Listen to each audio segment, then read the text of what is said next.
Selamat siang Kakak Ayu. Selamat siang. Baik, terima kasih. Saya di sini selaku pewawancara atas nama Alfila Ida Anung dan rekan saya Trifona Suryati Hiju selaku narasumber. Pada kesempatan ini kami akan membahas tentang materi perkembangan peserta didik yang berkaitan dengan masa perenantan. Untuk tidak memperpanjangkan waktu, saya ingin bertanya kepada Kakak Ayu yang berkaitan dengan bagaimana proses terjadinya pembentukan hidup baru. Baik, terima kasih Kakak Hil. Pembentukan hidup baru itu tentunya melalui proses di mana terjadi pembuahan melalui bertemunya atau penyatuan antara sel sperma laki-laki dan sel ovum pada perempuan. Dan setelah itu akan menciptakan sel tunggal yang sering disebut dengan zigot.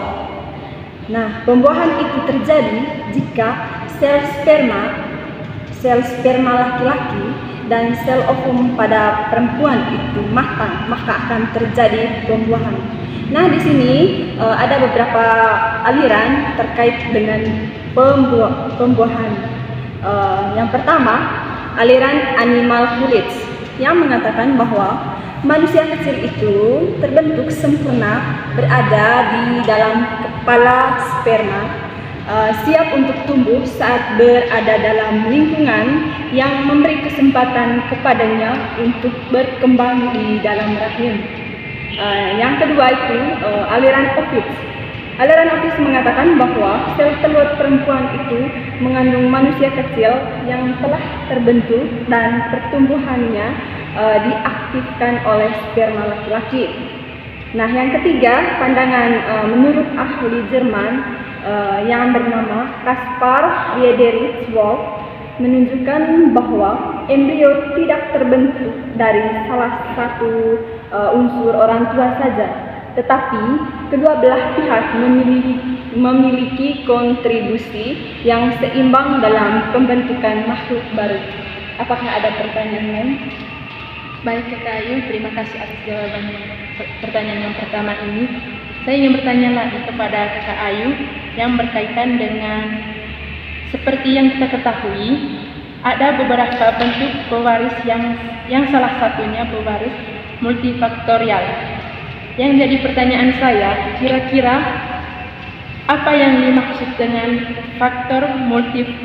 pewaris multifaktorial tersebut? Baik, terima kasih. Pewarisan multifaktorial itu maksudnya begini. Adanya proses penyatuan atau percampuran antara faktor genetika atau bawaan dan faktor lingkungan yang adanya pengaruh yang menghasilkan karakteristik kompleks tertentu.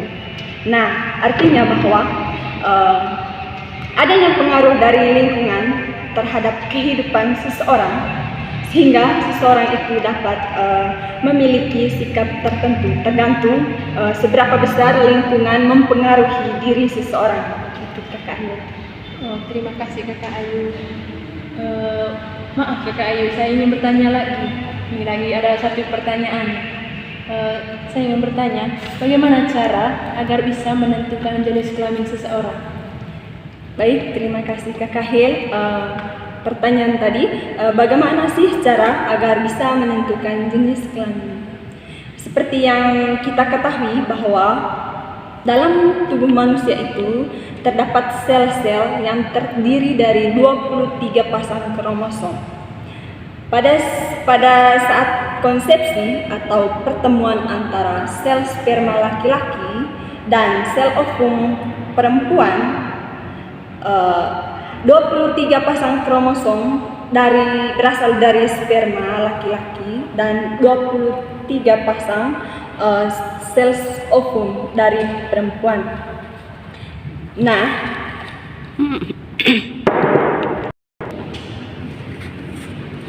kromosom seks terdiri dari kromosom X dan Y. Setiap ovum itu memiliki kromosom yang namanya kromosom X, sedangkan sperma bisa memiliki kromosom yaitu kromosom X dan kromosom Y. Jika ovum dibuahi oleh sperma yang mengandung kromosom X, maka secara genetika zigot yang terbentuk itu berjenis kelamin perempuan. Sedangkan jika dibuahi oleh sperma yang mengandung kromosom Y, zigot yang terbentuk berjenis kelamin laki-laki.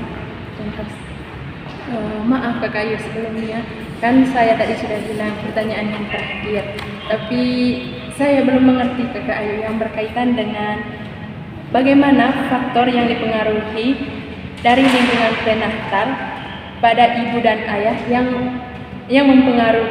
mempengaruhi perkembangan bayi. Coba Kakak Ayu jelaskan kepada saya. Baik, faktor lingkungan prenatal pada ibu yang mempengaruhi perkembangan bayi itu yang pertama itu gizi dan berat badan ibu. Jika gizi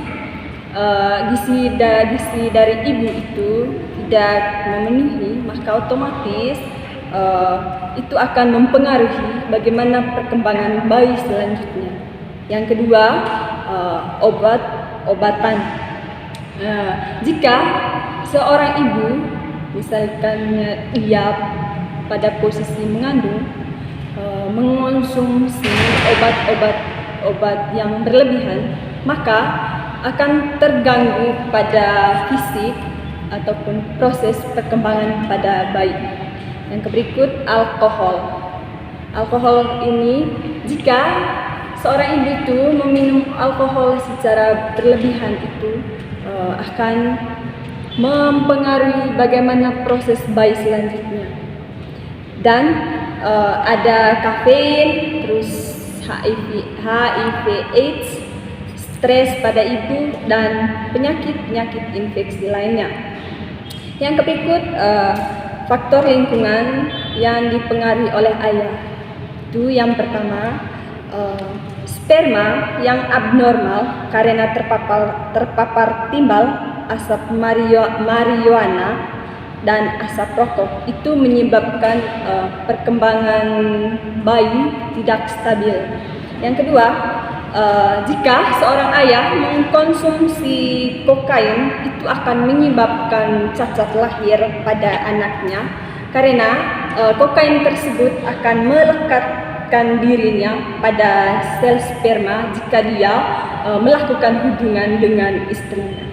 Begitu. Yang berikut, ayah yang merokok memiliki peluang yang lebih besar untuk melahirkan bayi yang mengalami abnormalitas genetika. Baik Kakak Ayu, terima kasih atas jawabannya, sangat memuaskan bagi saya. Pada kesempatan ini saya akan tutup.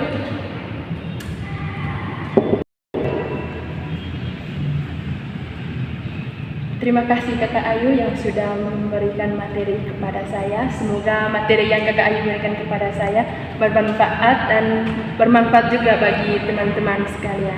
Sekian dari saya, terima kasih Kakak Ayu. Terima kasih.